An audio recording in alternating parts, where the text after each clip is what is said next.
साथियों, किसी भी कॉम्पिटिटिव एग्जाम को क्रैक करने के लिए एक सही रणनीति का होना बहुत ज़रूरी है। तो साथियों, अक्सर होता क्या है, हमें एक सही रणनीति नहीं पता होने की वजह से हम अक्सर डिफीट खाते हैं और हम पीछे हटते हैं, धीरे धीरे हम डिमोटिवेट होते जाते हैं। तो एक सही रणनीति, सही दिशा के लिए एक छोटा सा रूल जो मैं खुद पे भी फॉलो करता हूँ और आप सभी को भी बताना चाहता हूँ। मैंने पहले फॉलो किया था और आज भी कर रहा हूँ आगे और एग्जाम्स के लिए, वो मैं आपको बताना चाहता हूँ। एक नॉर्मल सा फॉर्मूला है ITBP। इस फॉर्मूले को अगर क्रमानुसार आप अपने जीवन में लेके आते हैं और बेहतर तरीके से किसी भी तरह से आप अगर किसी रोजगार की ओर भी जा रहे हैं ना, तो भी अगर आप इस फॉर्मूले को अगर लागू करते हैं तो आप क्लियर कर सकते हैं। तो किसी भी एग्जाम के लिए तो ITBP क्या होता है? सबसे पहले ITBP में I का अर्थ है इंफॉर्मेशन। ये कुछ महत्वपूर्ण मैं 4 बिंदु बता रहा हूँ जिनसे आप नॉर्मली कर सकते हैं किसी भी एग्जाम को क्रैक। समझ रहे हो? तो ध्यान से समझिएगा और इन चीज़ों को समझ लिया और आप इसको फॉलो कर लिए। कठिन नहीं है, बहुत ही सिंपल है, कोई भी कर सकता है व्यक्ति।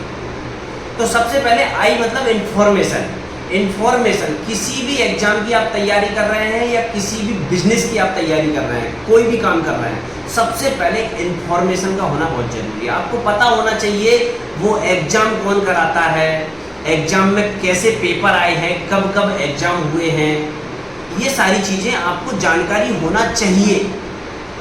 जब तक आपको उसका ये नहीं पता है कि ये एग्जाम कब कब हुए हैं, तो आप उससे रिलेटेड संभावनाओं को भी नहीं समझ पाएंगे। आप YouTube पे या किसी भी अदर जगह भटकते रहेंगे कि भैया ये बता दो कि कब तक एग्जाम होगा, कब तक वैकेंसी होगी, कब क्या होगा, कब नहीं होगा। आप दूसरों के मार्गदर्शन में जिएंगे। आप जब इसकी इंफॉर्मेशन पुरानी निकालेंगे ना, तो आपको खुद आप एक अनुमान लगा सकते हैं कि कब तक एग्जाम हो सकता है, इसमें क्या क्या हो सकता है, क्या क्या आ सकता है, क्या क्या नहीं आ सकता है। इन्फॉर्मेशन में ये भी आता है कि आपने प्रीवियस एग्जाम को आपने देखा, तो प्रीवियस एग्जाम पेपर में कैसे क्वेश्चन पूछे गए, ये क्वेश्चन आए, ये सिलेबस के थे या सिलेबस से बाहर के थे। भाई इन्फॉर्मेशन ले रहे हो ना, आप उसका नोटिफिकेशन रीड कर रहे हो, ठीक है। तो सबसे पहले ITBP में इन्फॉर्मेशन का होना आपके पास बहुत जरूरी है, आप अगर किसी सही रणनीति से बेहतर तैयारी करना चाहते हैं, ठीक है। इन्फॉर्मेशन के बाद आता है सेकंड IT मतलब क्या होता है? T मतलब 2 चीजें निकलती है, एक तो टारगेट, दूसरा टाइम टेबल। मतलब टारगेट, जब आपने संपूर्ण जानकारी ले ली, अब इसके बाद आपका एक टारगेट होना चाहिए। ऐसा नहीं है कि कोई भी एग्जाम आया, आपने इन्फॉर्मेशन ले ली, इसकी ले ली, उसकी ले ली, तमाम, अब आप बोल रहे हैं कि जो भी तैयारी कर रहा हूँ मैं तो सब कर रहा हूँ और जो हो जाए वही हो जाए, जिसमें हो जाए सिलेक्शन उसमें हो जाए। नहीं, एक टारगेट बनाइए। आप अगर 4 एग्जाम को देखना चाह रहे हैं तो आप एक बड़ा टारगेट लेके चलिए, क्योंकि नॉर्मली बेसिकली जो एग्जाम्स रहते हैं उनमें मैथ्स, रीजनिंग और GK, GS, साइंस, नॉर्मली ये सभी में आता है, ठीक है। अब आप कुछ अदर एग्जाम में जाएंगे तो हिंदी भी आ जाती है, इंग्लिश भी आ जाती है, कॉन्स्टिट्यूशन बढ़ जाता है, ये सारी चीज़ें बढ़ जाती है। तो इसके बाद जो टारगेट रहता है, तो टारगेट आपका कोई एक अच्छा टारगेट रखिए जिसको आप मैनेज कर सको, क्योंकि IT के बाद B भी आ रहा है, ठीक है। तो ये टारगेट ऐसा बनाइए और इसके बाद टारगेट के साथ ही आपका क्या होना चाहिए? Time table, routine. क्योंकि कोई लोग, क्योंकि नॉर्मल ये पुलिस की वैकेंसी है या नॉर्मल कोई भी छोटे मोटे एग्जाम है, इसमें कोई बड़े पैसे वाले घर से लोग नहीं आते हैं, हम लोग कमजोर निम्न वर्ग के लोग आते हैं और इनके पास काफ़ी सारी जिम्मेदारियाँ रहती हैं, गर्ल्स के लिए भी, बॉयज़ के लिए भी। गर्ल्स के पास तो घरेलू इतनी जिम्मेदारियां रहती हैं कि उनको टाइम निकालना बहुत ज़्यादा मुश्किल हो जाता है, और बॉयज़ के पास बाहरी जो जिम्मेदारियां हैं बहुत ज़्यादा होती हैं। तो ठीक है, टारगेट के साथ आपका टाइम टेबल भी होना चाहिए, टाइम मैनेजमेंट आप कैसे करेंगे वो कर लिया IT। इसके बाद B, जब आपने टाइम मैनेजमेंट कर लिया, टारगेट बना लिया, उसके बाद आप कोई बैच परचेज कर सकते हैं या कहीं से क्लासेस ले सकते हैं। बैच से तात्पर्य आप क्लासेस से समझ सकते हैं, आप ऑनलाइन बैच देख लें या ऑफलाइन कहीं पे कोचिंग क्लासेस लगती है तो वहाँ से बैच कर सकते हैं कि आप इस चीज़ का टारगेट कर किया है और इसकी आप ये तैयारी कर रहे हैं, आपको ये क्लासेस चाहिए। अब आपने वहाँ पे कर लिया, वहाँ का काम वो करेंगे। मतलब ये ITBP में बैच का काम, वहाँ से टीचर्स आपको सब कुछ सिखाएंगे, बताएंगे, लेकिन जो शुरुआती और बाद की चीज़ें हैं, ये सब आपको करना है। अब ये बैच आपने लिया, कहीं से भी क्लासेस ज्वाइन की, आप पढ़ना शुरू कर दिया। अब क्या होता है, नेक्स्ट ITBP, इसके बाद नेक्स्ट है P। जब आपने बैच ले लिया, पढ़ने लगे, तो उसके बाद होना है आपकी प्रैक्टिस। अब प्रैक्टिस बहुत जरूरी है। कई लोग क्या करते हैं, डायरेक्ट B और P लास्ट का 2 शब्द इनको लेके चलते हैं, बैच लिया, प्रैक्टिस की, बस, और कुछ भी नहीं तो प्रैक्टिस भी नहीं करते हैं। तो भाई जब तक आपको पूरी जानकारी नहीं होगी, आप टाइम मैनेजमेंट नहीं करोगे, समझ रहे हो ना, तो तब तक सारी चीजें कैसे कर पाओगे, कैसे क्रैक करोगे। तो देखो, किसी भी एग्जाम को आप क्रैक करना चाहते हो शॉर्ट में, सीधा सीधा आपको सबसे पहले तो उसको टारगेट कीजिए। आप उसकी इंफॉर्मेशन निकालिए, उसको टारगेट कीजिए, टारगेट के बाद आप क्लासेस ज्वाइन कीजिए, उसके बाद आप प्रैक्टिस कीजिए। ये 4 चीजें आप क्रमानुसार करेंगे। अभी समझिएगा, थोड़ा सा कुछ और महत्वपूर्ण बताने वाला हूँ कि मतलब जब आप प्रैक्टिस कर रहे हैं, तो प्रैक्टिस आपने कर ली और ये आप आगे फाइनल एग्जाम के लिए पहुंच गए। अब एग्जाम के लिए पहुंचने के लिए इसमें एक छोटी सी चीजें और मैं जोड़ूंगा तैयारी करने में। अपन को कैसे मतलब बुक्स वगैरह प्रिपेयर करना पड़ता है और क्या है, ये चीजें इसमें थोड़ा मैंने नहीं किए, क्योंकि ये मोस्ट इंपॉर्टेंट 4 चीजें थी। इसमें क्या रहता है, जैसे आप बुक्स, कई बार क्या रहता है, हम किसी भी बैच को ज्वाइन करते हैं तो वो कहते हैं भाई हमारी ये वाली बुक लेके आ जाना, हमारी ये वाली बुक लेके आ जाना, जीके की ये ले आना, मैथ की ये लाना, वो लाना। तो क्या बुक्स परचेस ही करते रहेंगे? आज यहाँ बैच लिया, बढ़िया तरीके से किया, भाई बुक्स से कुछ नहीं होगा।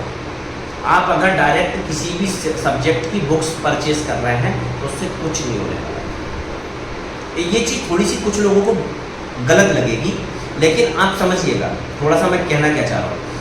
आप किसी भी सब्जेक्ट की पर्टिकुलर बुक्स लेने से बेटर, मैं ऐसा मानता हूँ कि आप जो प्रीवियस ईयर पेपर हुए हैं, आपने जो इंफॉर्मेशन जो उससे ली है उस एग्जाम्स के बारे में, तो वो इंफॉर्मेशन से आपको पता चला कि प्रीवियस एग्जाम ये हुए हैं, मतलब 2025 में ये हुआ था, 24 में ये हुए, 23, 22, 20, 19, मतलब इनमें जो भी एग्जाम हुए हैं, तो उसमें एग्जाम में ये क्वेश्चन पूछे गए, मतलब ये प्रीवियस ईयर क्वेश्चन पेपर है।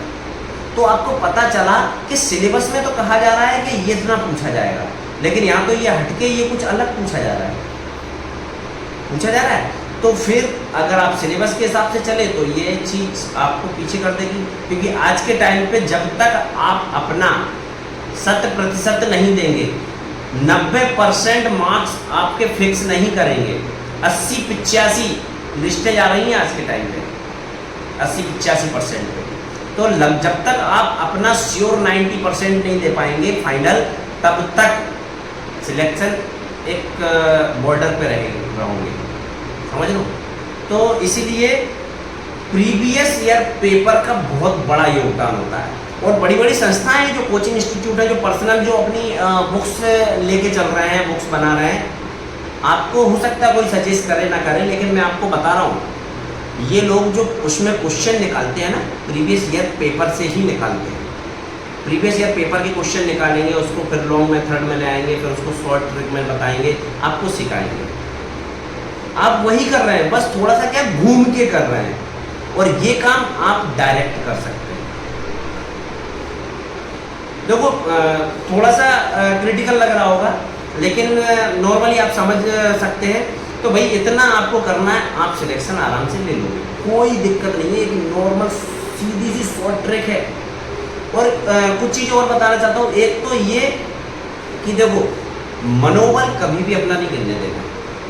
बच्चों का क्या मनोबल गिर जाता है, अरे नहीं यार अब नहीं हो रहा है मेरे से, इतना कौन करेगा, इससे अच्छा तो मैं बिजनेस में 50,000 कमा रहा हूँ, बहुत बढ़िया है। जॉब में जाऊँगा 25-30 हज़ार मिलेंगे, क्या मतलब है, 50,000 कमा रहा हूँ यहाँ दुकान पे, कपड़े की दुकान पे, या यहाँ पे वहाँ पे। भैया आप 50,000 कमा रहे हैं ना, लेकिन जो गवर्नमेंट जॉब आप इधर आते हैं, पुलिस में आते हैं, मैं तो अपनी मानता हूँ भाई, जो यहाँ पे एक पद मिलता है आपको, एक समाज में इज्जत बनती है। आप कपड़े की दुकान से भले 1 लाख रुपए कमा रहे हो, और यही आपका भाई किसी पुलिस डिपार्टमेंट में 25-30 हज़ार कमा रहा हो, तो समाज में, परिवार में, रिश्तेदार में आपकी वैल्यू से ज़्यादा आपके भाई की वैल्यू होगी। समझ सकते हैं? ये तो आप समाज से जुड़े हुए हैं तो आप ये सारी चीज़ समझ सकते हैं। तो इसलिए सैलरी को मायने न देते हुए अपने लक्ष्य की ओर आगे बढ़ते रहना, आप सफलता प्राप्त कर लेंगे।